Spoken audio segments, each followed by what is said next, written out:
Sa masayang usapin, si Attorney Ana Cabrera, siya po ang Executive Director ng PAWS, Philippine Animal Welfare Society. Good morning po, Attorney Ana. Si Xander po ulit at si Angel. Good morning po.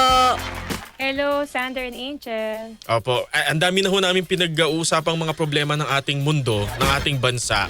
Pero kapag nakikita ho namin itong project po ninyo na parang Community Pond 3,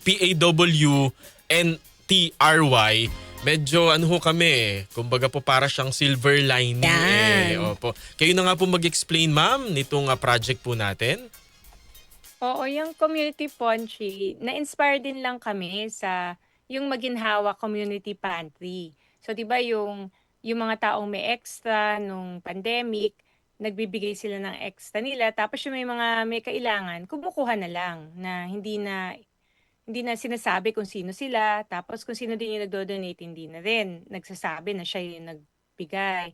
So at the same time, hindi na talaga ma-acknowledge yung mga nagbigay, at the same time hindi rin mahihiya yung mga kumukuha kasi parang shelf lang siya.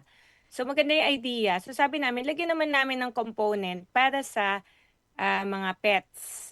O kasi lahat naman ng mga tao ngayon may alaga eh. And then Right. Mhm. pinaka-apektado ngayon mga PUV drivers dahil sa taas ng krudo. So mga jeepney drivers and mga tricycle drivers, basta mga public utility vehicles.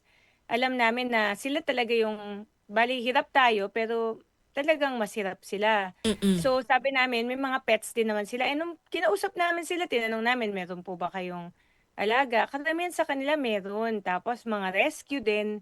So ang kagandahan nito, yung extra-extra na dog food na binibigay namin, hindi na sila kailangang makihati pa ngayon dun sa pagkain nila. Kasi yung mga taong medyo hirap sa buhay, sila pa talaga yung generous eh. So minsan yung kinakain nila, hinahati pa nila para sa kanilang pet. So this way, nakakatulong din po kami sa kanila. So Mm. ito po yung mga donation din sa POS ha, na sobra din lang namin. So naisip namin mag-community pond tree. So naglagay Mm. kami sa harapan ng gate, ng pawn shelter. Tapos na-realize namin may mga estasyon ng tricycle at saka ng jeep na nandun sa area. So sabi namin, ano na rin kami, dadaan na rin kami doon. Tapos tinanong namin kung sino-sino sa mga tricycle driver and jeepney driver yung may mga pets, nagbigay na rin kami. Mm. Konti lang naman yung tulong, pero kasi nisip namin, di naman importante kung konti o marami. Basta kung ano yung kaya, yun po ang ibigay. And yun din naman ang prinsipyo ng community pantry sa Maginhawa. Nakakalungkot nga eh, kasi nakita namin merong yung mga pagkain para sa tao, yung Mm. itaw, yung talong na din-drop off at saka itlog. Ang bilis na ubos eh. Ubos agad. So talagang nakikita mo, ano talaga, mahirap talaga yung Ma'am Ana? Opo. Nagko-connect Wala. tayo ulit, no? Oo, nawawala po yung ating signal. Oo. Alam mo yung ang ganda nung sinabi ni Ma'am Ana na parang yung iba na kahit kapos, sila pa yung nagbibigay sa kapwa. Totoong istorya po yan ng mga Pilipino. Diba? No? Sino pa yung walang-wala? Kasi alam mo yung pakiramdam na mawalan ka eh. Oo. So parang ikaw, kahit in your own little way, yung isusubo mo na lang, Ibibigay mo ibibigay mo pa sa kapwa. Kakaiyak naman. Ang ganda nung ganung partner, no? Ma'am Ana, hindi ka- paiyakin nyo ba kami? Hindi ka selfish, di ba? Lalo Holy Week ngayon. no? Correct. Opo, Attorney Ana, good morning po. Morning po ulit. Baka po maiyak po kami dun sa inyong mga inspirational message eh. hello, nawala ba ako? Opo. You were saying po, ma'am? Yung mga, yun na nga, akala natin pag konti lang, mga jeepney driver, mga tricycle driver, hirap na sila, so ba't pa sila tutulong? Correct. Pero may mga rescued sila, may rescued dogs, may rescued cats. So nakakatuwa din sila na bigyan. So Opo. maganda to na, I think maganda rin yung principle na when there are tough times, we all come together para magtulungan din. Kasi matagal na naman yun, di ba, yung bayanihan, Yes, ng mga opo. Pinoy, it's truly, ano, pero yun na nga, medyo stopgap measures lang ito. Band-aid solution. So, I think ang mas magandang long-term solution next time, bumoto tayo ng tama Yun. Para hindi tayo nalalagay sa Ay, sa naku, ma'am, sitwasyon opo. na mahirap. Papalakpakan namin kayo dyan. Pero Ma'am Ana, no, yung nabanggit nyo, ito po sa Maginhawa, yung community pantry. Meron pa ba mga ibang lugar na meron po neto? Yung community pantry, sa harapan talaga ng gate sa POS. Ang POS kasi located sa Aurora Boulevard, corner Katipunan Avenue. Sa likod kami ng Ateneo University. Pero, syempre ngayon, sarado kasi kami eh. Pero try kaming, sarado kami for Holy Wednesday up to actually Easter Sunday. So ginawa namin, nag-drop off kami sa Maginhawa where nandun yung community pantry. Tapos, nag-ikot na kami for 2 days running na sa mga nearby na jeepney station, yung mga paradahan ng jeepney at ng tricycle. Pero hindi na natin monitor, ma'am, no, kung sino yung kukuha, kung legit ba na may alaga. Parang wala na sa atin yun, konsensya nyo na yan. Yung sa Maginhawa, nag-drop off na lang kami. Pero nung dun sa harapan ng gate namin, nandun kasi yung aming tagabantay sa gate, Opo. tinatanong niya talaga na, ano po ba, driver. Tapos nakita mo naman may dala silang mga jeep or yung tricycle, ganun. Pero may iba talaga, nakakaawa din kasi may mga humihingi. Tapos kita mo naman na hindi sila driver. And sinabi ko, sige bigyan mo na lang. Opo, Kasi opo. minsan may street sweeper, Oo. ah, Mm-mm. may iba-iba eh. Actually, pati nga yung MMDA nanghingi na rin sa amin eh. Pero ang inisip kasi namin, pag in-announce namin, dapat yung pinaka-apektado. So, PUV drivers muna. Kasi kung free for all, ginawa namin yung free for all noon nung pandemic. Pandemic. Kasi, oo, yun. Extreme lockdown talaga noon. So, kung sino na lang talaga yung nangahas na lumabas at meron kaming community pantry. Pero ngayon, sa PUV driver sana. Yun. Opo. Ma'am, tama ho, no? Parang yung pagkain po ay exclusive na dog food at cat food lamang sa ngayon.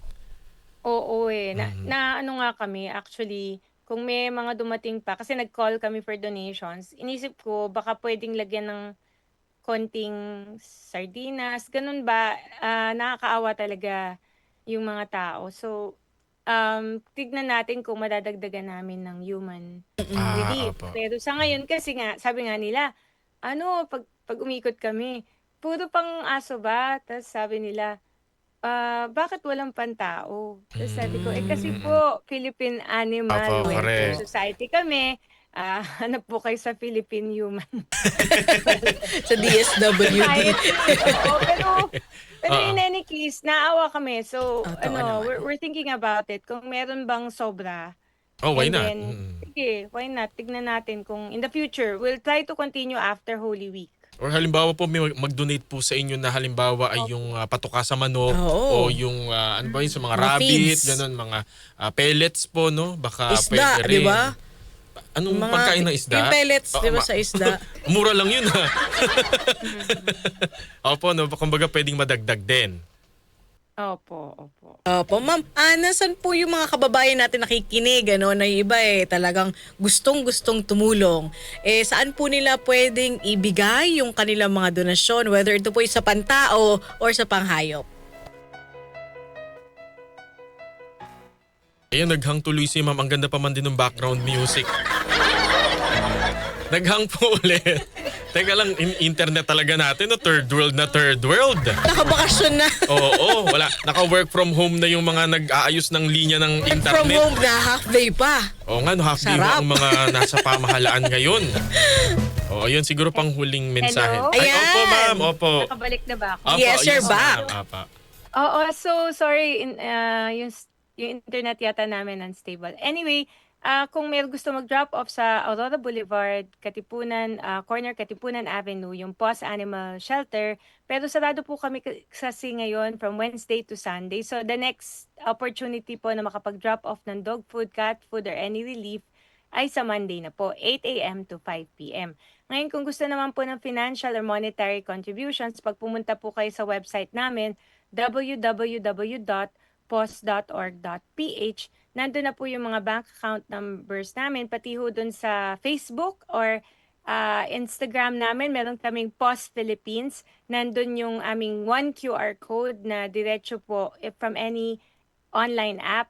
whether it's a banking app or a GCash app, pwede po kayong mag-contribute. Yan. Apo. So, And thank that, Attorney Ana, bago namin kayo pagbakasyonin, gusto lang ho namin mag-congratulate dahil kayo po pala ay People Asia's People of the Year 2026. Congratulations, attorney! Thank you, Sander and Angel. Ano lang to, I'm just receiving it on behalf of yung mga tao, lahat ng mga tao na nag-rescue ng animals or gumawa ng kabutihan for the animals. I think I'm just, really representing them kasi marami naman eh.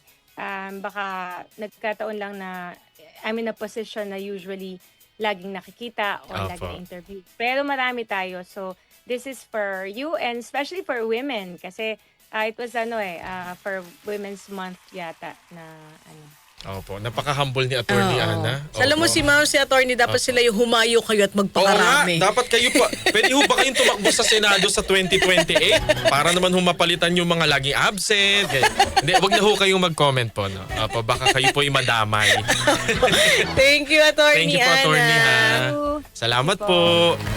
Speaking of community pantry, ang community pantry ay na-red tag nung pandemya, di ba? Ay ko. NPA daw yung mga Oo, nag-organize. ano ba yun?